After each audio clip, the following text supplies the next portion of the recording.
할렐루야. 우리 여러분의 목소리로 예수님 사랑합니다 한번 얘기해 보세요. 시작. 오늘도 그분의 발밑에서 떨어지는 말씀을 듣게 될 줄로 믿습니다.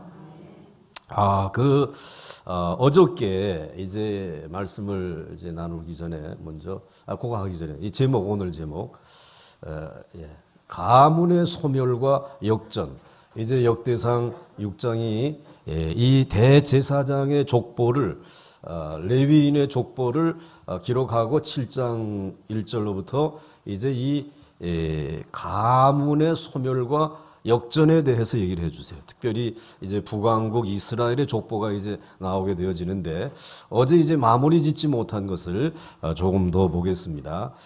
자, 이제 이 레위인들이 거주한 것은 사방 지계 안에 있으니 그들의 마을은 아래와 같으니라. 아론의 자손 곧 그하 종족이 먼저 제비를 뽑았으므로 이제 이 레위인들의 역할이 이제 바뀌어지지 않았어요.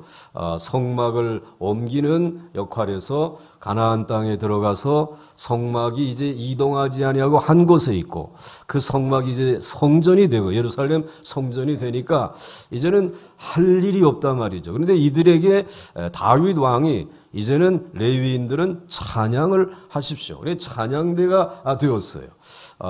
그리고 이제 이와 같은 이제 역할들을 감당하면서 이 레위인들이 다 살렘에만 이제 그 모여 살 수는 없잖아요, 성전에. 그래가지고는 이들에게 이제는 이 이스라엘 전체로 뿔뿔이 흩어져 가게 했어요. 그러면서 어디로 가야 될 거냐라고 하는 것은 제비를 뽑는 것이.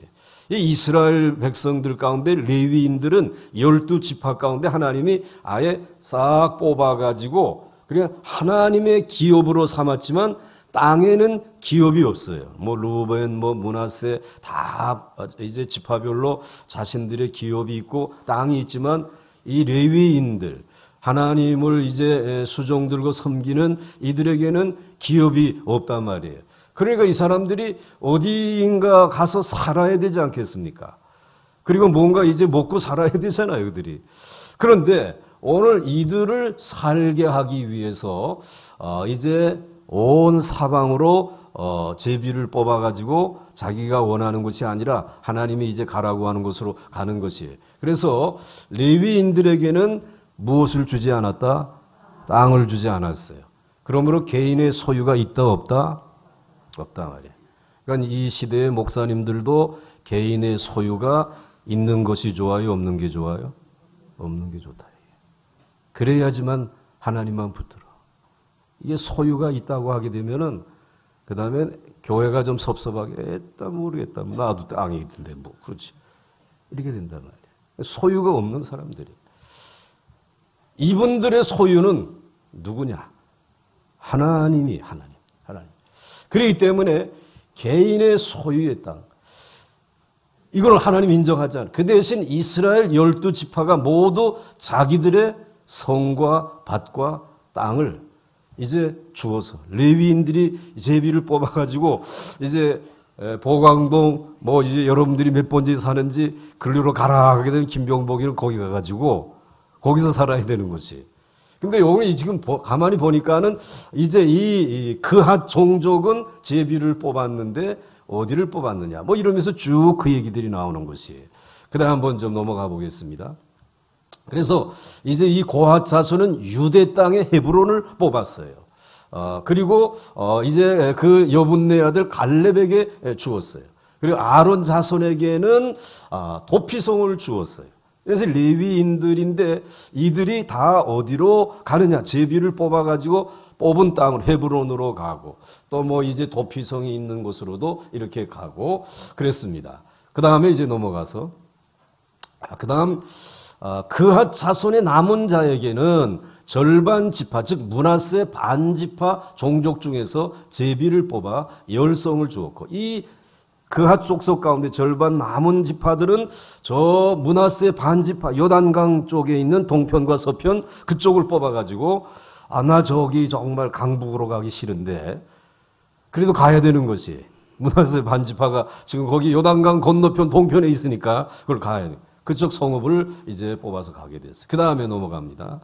그 다음에는 이제 무라리 자손에게는 또 루벤 지파와 갓 지파와 스불론 지파가 뽑은 그 기업에 있는 땅으로 갔어요.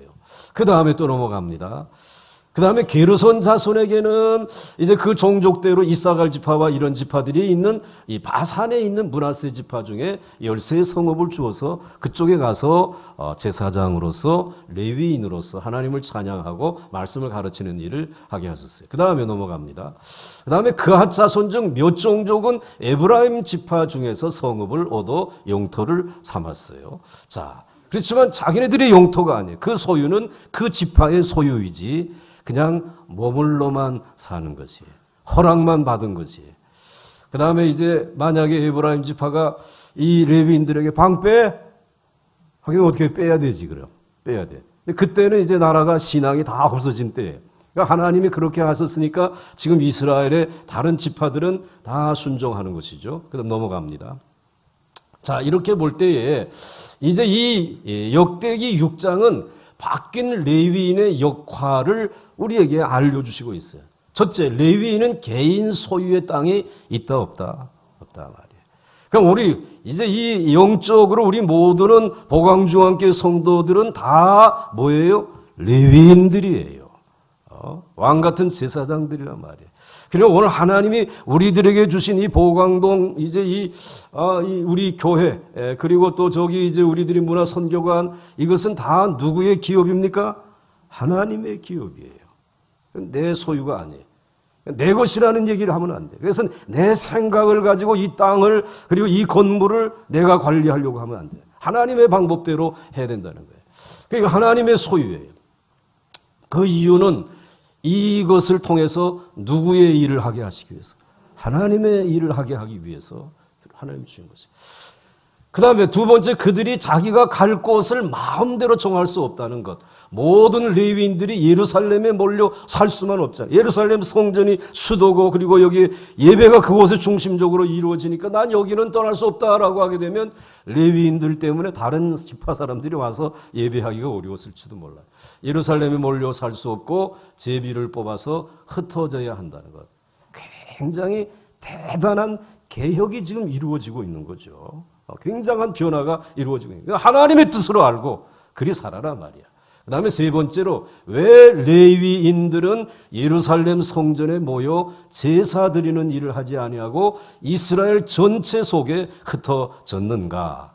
굉장히 중요한 것이에요. 이유가 있어요. 성전에서 죄를 씻는 일보다 성전에는 이미 죄를 지은 사람들이 안식일에 또 대속죄일에 제물을 가지고 와서 제사를 드리잖아요. 그러면은 이 레위인들, 제사장들이 저들의 모든 죄를 씻는 일, 이미 죄를 저지르고 난 다음에 죄를 해결해 주는 이 일을 하는 것이에요. 이제 그 일을 하는 것보다 흩어져서 모든 레위인들을 온 이스라엘 전체 12지파로 흩어보내는 것은 성전에서 죄를 씻는 일보다 말씀을 미리 잘 가르쳐서 죄를 뭐하라고? 여러분들 일이 터지고 난 다음에 수습하는 것이 좋습니까? 일이 터지기 전에 예방하는 일이 좋습니까? 예방하는 일이 더 중요한 일이지. 예방만 할 수 있다면 죄를 지음으로 인해서 영적으로 육적으로 그리고 또 재물적으로 수많은 손실이 일어날 것인데 미리 말씀으로 예방되어진다라고 하게 되면 우리는 손해나지 않잖아. 그 일을 잘해야 된단 말이지. 교회가 말이지. 이 사명을 감당해야 된단 말이죠. 그러니까 우리들이 1년에 한 번씩 이와 같이 집중적으로 하나님의 말씀을 듣게 되면 이 한 주간, 이 한 년 동안, 한 해 동안 살아가는 동안에 죄를 지을 수 있는 길에 설 수 있음에도 불구하고 이 말씀이 생각날 줄 믿습니다. 그리고 우리들이 그 말씀을 듣고 죄를 범하지 아니하고 살 수 있다면 여러분들이 이미 복을 받은 사람들이란 말이지. 손해나지 않는단 말이야. 여러분들 병들지 아니하고 하나님 앞에 기쁨을 가지고 살아갈 수 있기 때문에 더 중요한 일이란 말이죠. 그러니까 여러분들 우리 모든 장로님들의 순들이 이 순회에 나가서 우리 권사님들이 말씀을 가지고 흩어져서 그곳에서 말씀 사역을 감당해 나가게 되면 죄에 대한 예방 사역인 줄 믿으시기 바랍니다. 그 가정의 생명을 지키는 거예요. 그 가정의 재산을 지켜주는 거예요. 그 가문의 그 모든 운명을 바꿔주는 일이란 말이지. 그것이 왕 같은 제사장이라.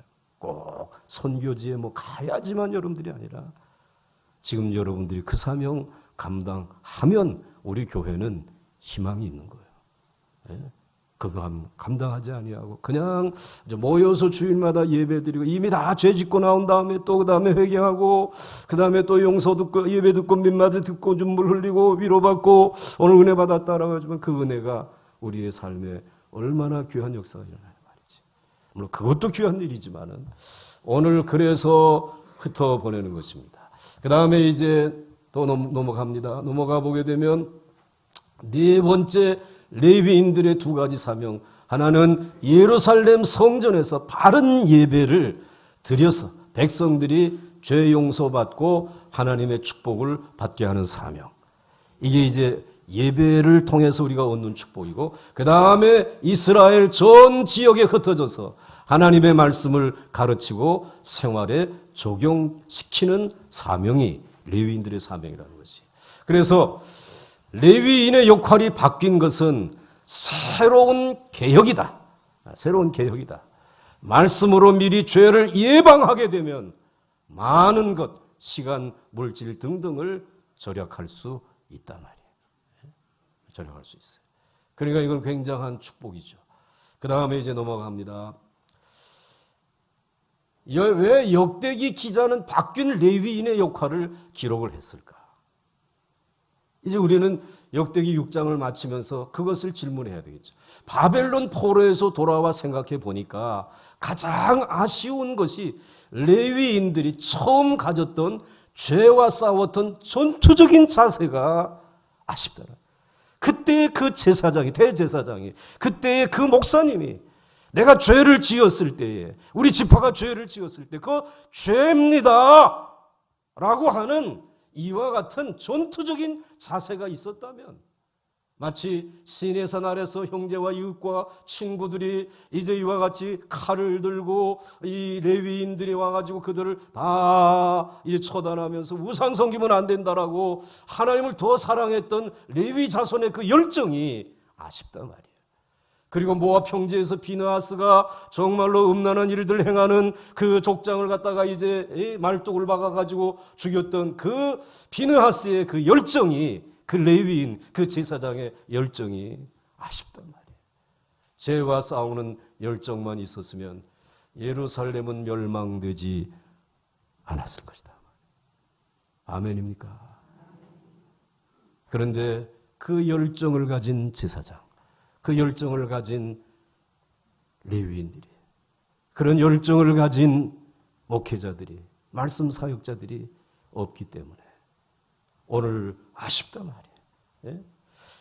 그러므로 다시 우리 안에 죄에 대한 전투적인 자세가 살아나고 레위인의 열정이 다시 회복되기를 주님의 이름으로 축원합니다. 축원합니다. 축원합니다. 이런 이유 때문에 이 역대기 6장을 기록한 것이죠. 그 다음 이제 넘어갑니다. 역대기 7장 1절부터 2절까지 이제 여기에 이스라엘 백성들 바벨론에서 포로로 돌아와 보니까 정말 그리워지는 때가 있었어요.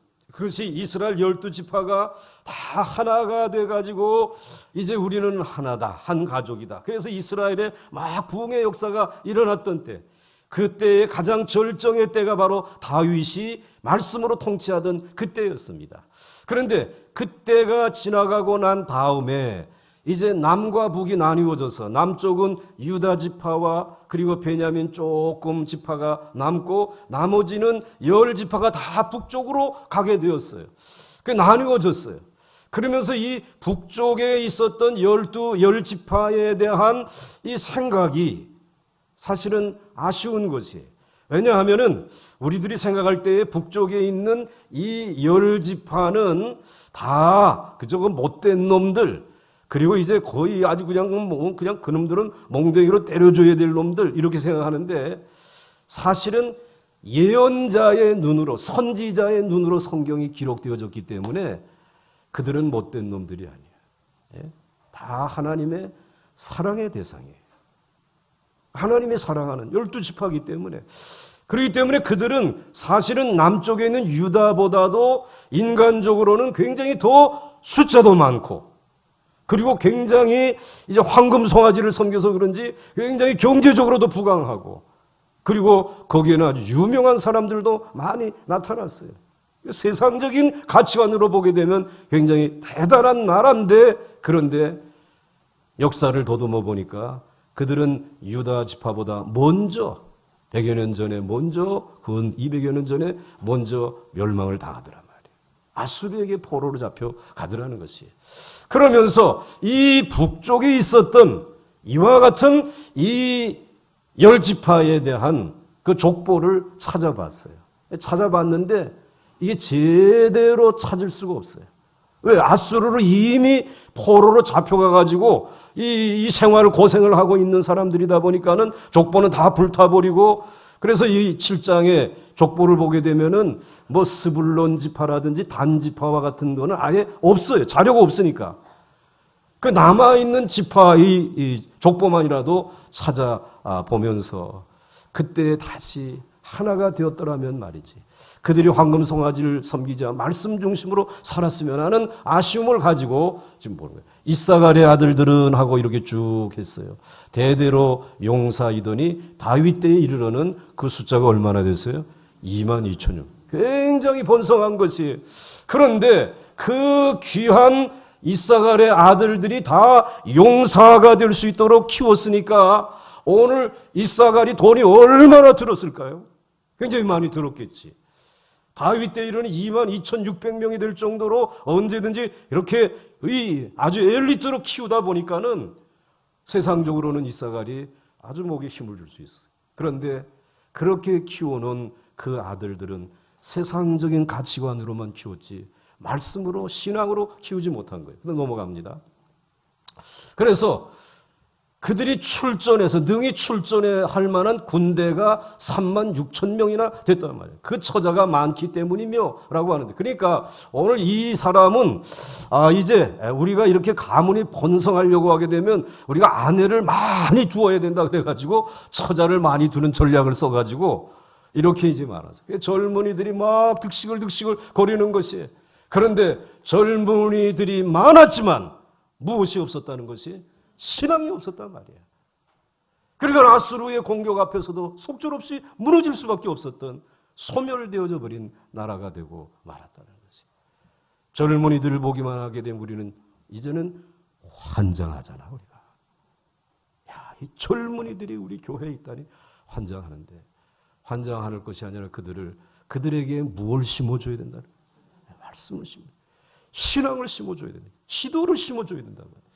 그런데 말이지, 신앙이 없다 보니까는 소멸되어지고. 그 다음 넘어갑니다.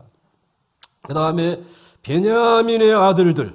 이 베냐민의 아들들도 이게 이제 12지파 가운데 이게 굉장히 중요한 그런 역할을 하는 지파인데, 벨라와 베겔이라고 하는 여디아엘이라고 하는 사람들이 굉장히 자손들을 많이 얻었어요. 젊은이들을 많이 얻었어요. 그 다음 한번 넘어갑니다. 넘어가게 되면 벨라의 아들은 하고 그 집에 우두머리요 큰 용사라 몇 명이나 됐다? 뭐 그만큼 됐다라는 것이. 그 다음에 벨라 말고 그 다음에 누가 있었죠? 넘어갑니다. 넘어가게 되면은 베겔의 아들들은 이거 다 베냐민의 그 자녀들이, 그 집에 우두머리요 용감한 장사라 22,000명이란 말이지. 야, 그 벨라가 우리 아들을 어느 학원에 보냈더니 실력이 좀 확확 늘더란 말이야. 그러니까 베겔이 그래, 야 나도 이제 어디 그 학원에 그럼 가야 되겠다. 그래 우두머리가 되고 용감한 장사가 되고 200명이 됐어. 22,000명. 그 다음에 넘어갔어요. 그들이 또 이제 여디아엘이라고 하는 막내 아들이, 야 나도 좀 그런 뒤질 수가 없지. 나는 아예 쪽집게 가회를 시키겠다 그래가지고 모두 그 집에 우두머리요 큰 용사라 능히 출전할 만한 자가 어떻게 됐어요? 17,200명이라. 젊은이들이 많았지만 신앙이 없어서 어떻게 됐다? 소멸되었단 말이에요. 소멸되었다. 자, 그 다음 넘어갑니다. 그런데 이 베냐민 사람이 이게 큰 하나의 이제 이 위기가 닥쳐오죠.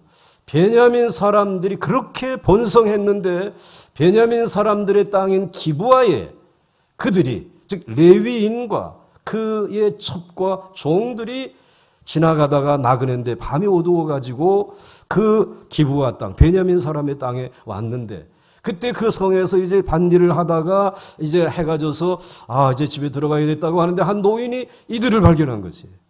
어디 댁들 어디 머물 데가 있어 그랬더니 머물 데를 지금 찾는 중. 그럼 우리 집에 들어와 오늘 하룻밤 묵어 가시오.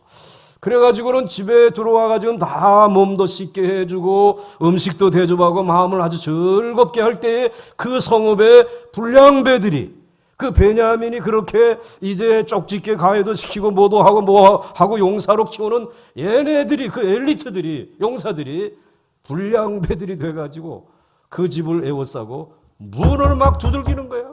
집주인 노인에게 말하되 이 집에 내 집에 들어온 사람을 끌어내라. 우리가 그와 뭐하리라? 관계하라는 것이. 관계 레위인 그래서 끄집어내라는 것이. 그러니까 동성연애, 동성관계를 이제 하겠다라는 거지. 그러니까 베냐민이 지파가 살고 있었던 이 기브아라고 하는 이 땅, 그 족속들은 용사는 만들었지만 그들은 신앙이 없는 그리고 이제 비도덕적인 이와 같은 자녀들로 키우고만 거죠. 자, 그렇게 했어요. 그 다음 넘어갑니다. 넘어가 보니까는 그 집주인이 그 사람이 그들에게로 나와서 이르되 아니라 내 형제들아 청하노니 이 같은 악행을 저지르지 말고 이런 망령된 일을 행하지 마세요. 라고 노인이 얘기하면 들어야지. 세상이 망할 징조 중에 하나가 어른들을 대접할 줄 모른다. 어른들의 말에 귀를 기울이지 않아요. 그 권위를 인정하지 아니하는 그런 사회입니다. 아주 민주적이고 소통이 잘 되고 그래서 이제는 모든 사람들이 성으로 평등하고 성평등이라고 하는 이름 안에서 정말 성경이 더럽게 생각하는 이런 동성애들이 만연되어져 있는 그런 사회적인 분위기가 또 돼야지만 국제사회에 나가서도 국제사회의 그 인권을 가지고 뭐 하는 사람들이 이 우리나라에다가 통보를 하고 우리하고 이제 교섭을 하고 교통을 하고 이제 교육을 하려고 하게 되면은 대표권을 얻으려면 이래. 그러니까 빨리 이제 뭘 바꾸려고 지금 그러고 있어요? 헌법을 바꾸려고 지금 그러고. 바꾸려고. 기도해야 될까 말아야 될까요? 세게 해야 될까? 살살 해야 될까? 세게 해야 되겠지 지금 세게. 이런 망령된 일을 행하지 말란 말이지. 난 넘어갑니다. 그랬더니 보라 그러면서 말로는 안 되니까 여기 내 처녀딸이 있단 말이야. 또 이 사람의 첩이 있단 말이지. 이 여성이다. 이성이다. 너희들에게는. 그러니까 내가 그들을 끌어내리니 너희는 그들을 욕보이든지 너희 눈에 좋은 대로 행하라. 오직 이 사람에게는 레위인에게는 이런 망령된 일을 행하지 말라 하나 무리가 듣지 아니하므로 그 사람이 자기 첩을 붙잡아 이제 레위인이 자기 첩을 왜 또 레위인은 왜 첩을 또 두었어? 그래가지고 그들에게 밖으로 끌어내며 그들이 그 여자와 관계하였고 밤새도록 그 여자를 능욕하다가 새벽 미명에 이제 놓은지라. 또 해가 밝으면 좀 부끄러운 줄 아는가 보지. 다 집으로 또 가는 거야. 담배 한 대씩 피면서. 그래서 택시 따블 이태원에 가게 되면 말이지. 그러고 이제 다 갔어요. 새벽 미명에. 가보세요. 새벽 기도회 끝나고 여러분들 소방서 골목으로 한번 가보세요. 못 가. 차가 밀려가지고 못 간다니까. 그러니까 새벽 기도회 끝나고 여러분들 저쪽 강병북로로 가세요. 집에 가지. 못 간다니까. 우리 현실이 그래요. 그 다음 넘어가세요. 그의 주인이 일찍이 일어나 집문을 열고 떠나고자 하니 에휴 이 땅에 못 살겠다. 그래서 그 여인이 집문의 앞에 엎드러져 있고 그의 두 손이 문지방에 있는 것을 보고 그에게 이르되 일어나 우리가 떠나가자 하나 아무 대답이 없는지라 그의 시체를 나귀에 싣고 행하여 자기 곳으로 돌아가. 죽은 거예요. 죽은 여인의 시체를 12토막을 내가지고 12지파 대표에 다 보냈어요. 다 보냈어요. 이 일을 베냐민 지파가 행한 일이다 말이지. 그랬더니 나머지 11지파가 동맹을 맺어가지고 베냐민 지파를 도륙하자. 동족 상쟁의 전쟁이 일어나게 된 것이에요. 그 다음 넘어갑니다. 이날에 베냐민 사람으로서 칼을 빼는 자가 엎드러진 것이 뭐요? 2만 5천 명이니 다 용사들. 그렇게 돈 많이 들여가지고 용사로 젊은 엘리트로 키워놨는데 이들이 다 이 전쟁에서 죽임을 당해요. 몇 명만 살아남았느냐? 베냐민 사람 600명이. 그것도 도망해가지고. 그러니까 어려우면 여러분들 맞짱 뜨려고 하지 말고 빨리 뭐 해야 돼? 도망가야 돼. 그리고 이제 그렇게 넉 달 동안을 숨어서 지냈더라. 이스라엘 사람이 베냐민 자손에게로 돌아와서 온 성읍과 가축과 만나는 자들을 다 칼날로 치고 닥치는 성읍은 모두 다 불살랐더라. 그 레위인이나 또는 제사장들이 죄와 싸우기를 생명 걸고 열정을 가지고 하나님을 섬기며 말씀을 선포하며 죄와 싸웠다라고 하게 되면 이 베냐민 지파의 모든 성읍과 가족들과 생명과 재산을 지킬 수 있었어요. 예방할 수 있었어요. 그 일이 무너지니까 다 그 문으로 모든 것이 다 나가버린 것이. 그 다음 넘어갑니다. 그래서 이스라엘 사람이 베냐민 자손에게로 돌아와서 온 성읍과 가축과 만나는 자들을 다 칼날로 치고 닥치는 성읍은 모두 다 불살랐더라. 다 불살라버렸어요. 베냐민 지파는 완전히 쑥대밭이 되고 몇 명만 남았다? 600명만 남았다는 것이에요. 그 다음 넘어갑니다. 자, 베냐민 지파는 자녀들을 인간적으로 훌륭하게 키웠지만 죄를 멀리하도록 신앙으로 키우지 못했다 말이죠. 베냐민 지파는 아주 작은 지파가 됩니다. 이스라엘이 남북으로 나뉘어질 때 북쪽으로 가지 않아. 왜냐하면 자기들 지파들을 그렇게 짓밟았던 그 10지파가 있는 그곳으로 가지 않겠다는 첫째 이유는 그것이에요. 그 다음에 가만히 보니까 우리가 망하게 되어진 이유가 무엇인가? 유다 지파가 그렇게 하나님 말씀 붙들고 하나님의 성전 중심으로 기도하면서 살아가는 그 신앙을 우습게 생각했는데 우리들이 그렇게 신앙생활을 제대로 했다고 하게 되면 이런 부끄러움을 당하지 않지 않겠느냐. 그러니까 저 10지파 따라가지 말고 다들 그러러 가는데 줄을 바꿨어. 600명밖에 안 되지만 누구에게 붙었어요? 유다 지파에게 붙은 것이. 이스라엘 남북으로 나뉘어질 때 북쪽으로 가지 않고 남쪽 유다에 붙는다. 이유는 부패를 막는 길은 뭘 붙드는 길이다. 세상적인 성공을 붙드는 길이 아니라 유다 지파에서 이제 유다 지파에 붙는 것. 유다 지파는 말씀을 붙드는 지파니까 사는 길임을 깨닫게 된 것입니다. 결과로 베냐민 지파는 바벨론 포로에서 유다 지파가 돌아올 때, 물론 유다 지파도 다 돌아온 것은 아니에요. 역대기에 보게 되면 제사장 그룹, 그 다음에 레위인들, 찬송하는 이 사람들, 이들이 돌아오고 성전에서 나무 패는 이와 같은 그러한 사람들, 문지기, 주로 이런 사람들이 돌아올 때에, 그때에 누구도 같이 돌아오느냐? 베냐민 지파도 돌아오게 되어지는 것입니다. 할렐루야. 삶의 부족의 역전이 일어나게 되는 거죠. 결과로 베냐민 지파는 바벨론 포로에서 돌아오고 베냐민 지파에서 이스라엘의 첫 번째 왕 사울 왕이 나오잖아요. 하나님이 기름 부으시고 그 다음엔 또 그 사울 왕의 이름을 본딴 정말 우리들에게 귀가 따갑도록 떠나지 않고 계속 남아있는 사도 누구요? 사도 바울이 거기에서 나와요. 말씀이 없으면 바람과 함께 사라진다. 따라서 한번 해보세요. 시작. 말씀이 없으면 바람과 함께 사라진다. 그 영화 봤죠? 스칼렛이라고 하는 그 여인 하나를 놓고 이 남부에 있는 이 젊고 잘생긴 사람들이 그렇게 얼마나 땅이 넓고 얼마나 부자인지 한번 저 집을 방문하게 되면 1년 동안 그 집에서 먹고 살고 그 다음에 아이를 베게 되면 아이 다 낳아가지고 길러가지고 갈 정도로 그렇게 부유한 나라인데 남북 전쟁이 터지니까, 그리고 북쪽에 전쟁으로 말미암아 남쪽이 다 패하게 되니까 마지막에는 바람과 함께 어떻게 됐어요? 사라져버렸다. 우리도 이 전쟁으로 인해서 바람과 함께 다 사라져야 될 민족인데, 하나님이 우리를 사라지지 않게 하시고 우리에게 무엇을 주셨어요? 말씀을 주셨다. 영적으로 먼저 우리를 기경시켜 주었어요.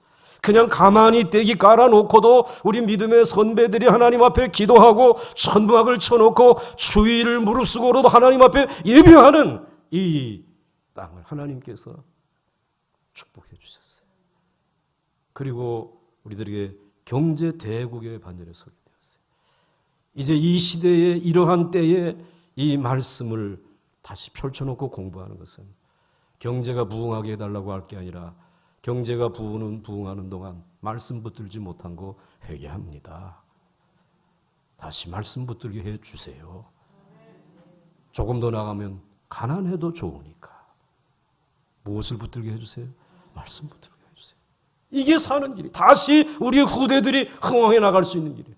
바람과 함께 사라져버린다는 것이에요. 여러분의 이제 생애 가운데는 이 바람과 함께 사라지는 역사가 아니라 성령의 바람이 불기를 주의 이름으로 축원합니다. 이 재단에 그런 바람이 불어나야 된단 말이지. 그 다음에 이제 납달리의 아들들은 하고 꼭 한 줄이야. 이 사람들은 얼마나 적을 게 없으면은 한 줄밖에 없어. 이들의 삶은 하나님 앞에 보잘것 없어서 딱 한 줄만이다. 로마에서 가장 무서운 형벌이 뭔가 하면 자신들의 업적을 소멸하는, 그래서 모든 이제 묘비도 없애버리고 자기가 냈던 책도 없애버리고 그리고 다 모든 자료를 없애버리는 것이, 흔적도 없이 지워져 버리는 것이. 그런데 이 납달리 이 아들들은 하나님 앞에 내어놓을 것이 없단 말이에요. 하나님 앞에 내어놓는 그러한 신앙의 삶을 살 수 있기를, 하나님 앞에 내어놓을 것이 있는 교회가 되어질 수 있기를 주의 이름으로 축원합니다. 축원합니다. 그렇죠.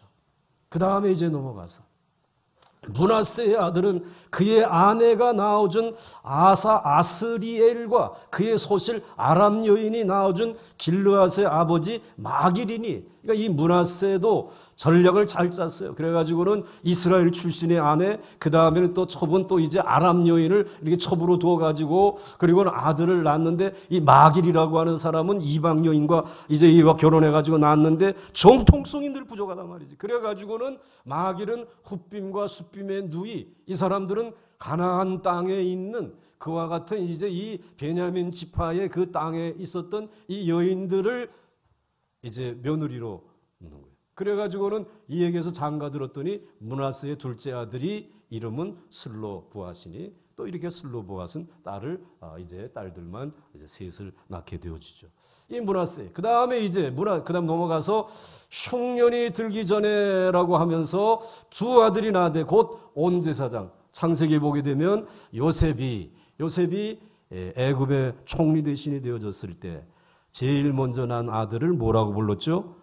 므낫세라고 불렀어요. 너는 잊음, 내가 힘들고 어려웠던 지나간 과거 다 잊어버리겠다. 그래서 므낫세만 보면 잊어야지.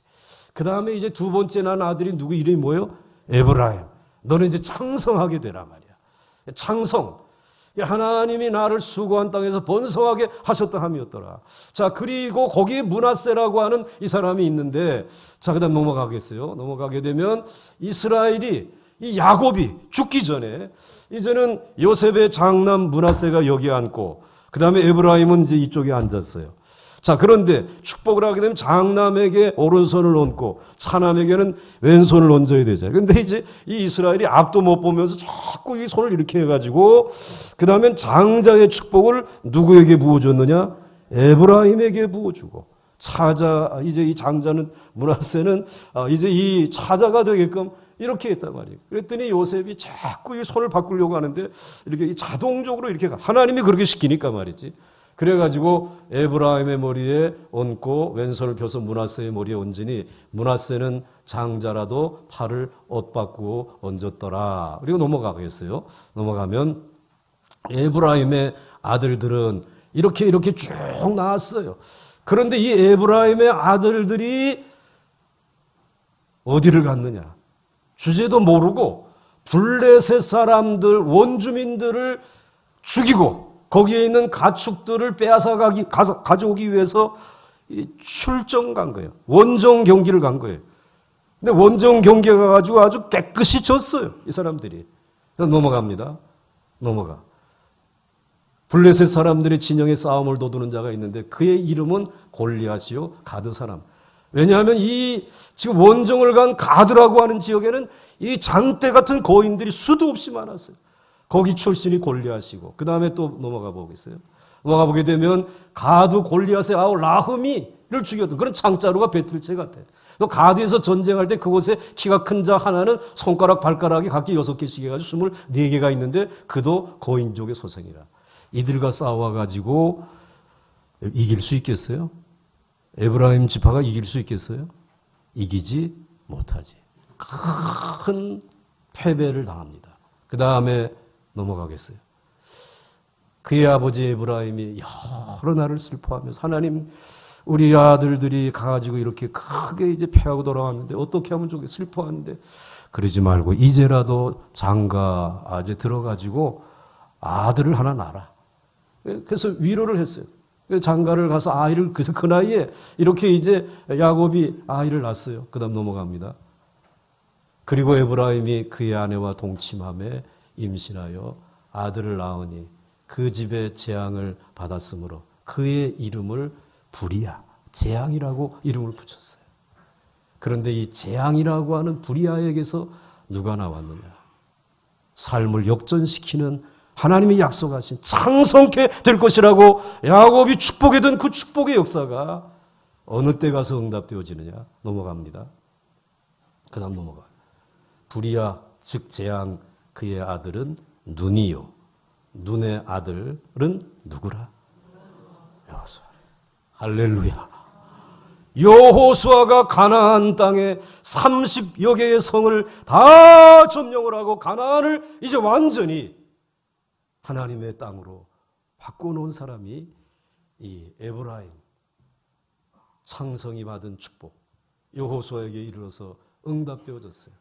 가나안에 30여 개의 성읍을 응답한다. 하나님이 여러분에게 이미 복을 약속하셨어요. 당장에 이루어지지 않는다고 여러분 낙심하지 말아요. 끝까지 뭘 붙들어야 돼? 말씀과 기도가 성전을 떠나면 안 돼. 하나님은 마침내 여러분들을 축복해 주실 줄 믿으시기 바랍니다. 그래서 이제 넘겨보겠어요. 마지막 오직 여호수아는 어떻게 이런 위대한 일을 했느냐. 같이 읽겠습니다. 그리고 마칩니다. 시작. 오직 강하고 극히 담대하여 나의 종 모세가 내게 명령한 그 율법을 다 지켜 행하고 우로나 좌로나 치우치지 말라. 그리하면 어디로 가든지 형통하리니 이 율법책을 내 입에서 떠나지 말게 하며 주야로 그것을 묵상하여 그 안에 기록된 대로 다 지켜 행하라. 그리하면 네 길이 평탄하게 될 것이며 내가 형통하리라. 할렐루야. 우리를 이 길에 세워주신 주님 앞에 영광의 박수를 올려드리기를 바랍니다. 계속 이 길을 걸어갈 수 있기를 주의 이름으로 축원합니다. 눈을 감으시고 우리 주님 감사합니다 외쳐 부르고 기도의 자리로 나아가겠습니다.